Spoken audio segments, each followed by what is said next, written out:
এইটো এইটো হ'ব কি আমাৰ পৃথিৱীখন শেপটো কেনেকুৱা বাৰু হা সম্পূৰ্ণ ঘূৰণীয়া নহয় দুটা এক্সিছত কি থাকে অকণমান বেকা থাকে সেইটো কিহৰ কাৰণে হয় এইটো হয় কিয় আমাৰ পৃথিৱীখন বহুত স্পীডত ঘূৰি থাকে কিমান স্পীডত ঘূৰে বাৰু এনি আইডিয়া এতিয়া বৰ্তমান কিমান স্পীডত ঘূৰি আছে 60 km/h না 100 200 60 নহয় বাৰু এতিয়া কিমান ঘূৰি আছে জানে বৰ্তমান 1600 km/h বৰ্তমান তুমিও ঘূৰি আছা ইমান স্পীডত ঘূৰিলে কি হয়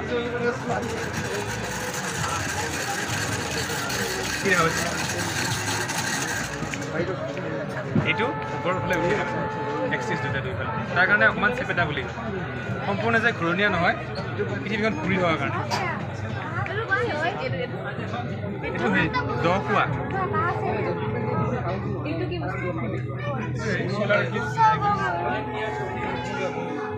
এতিয়া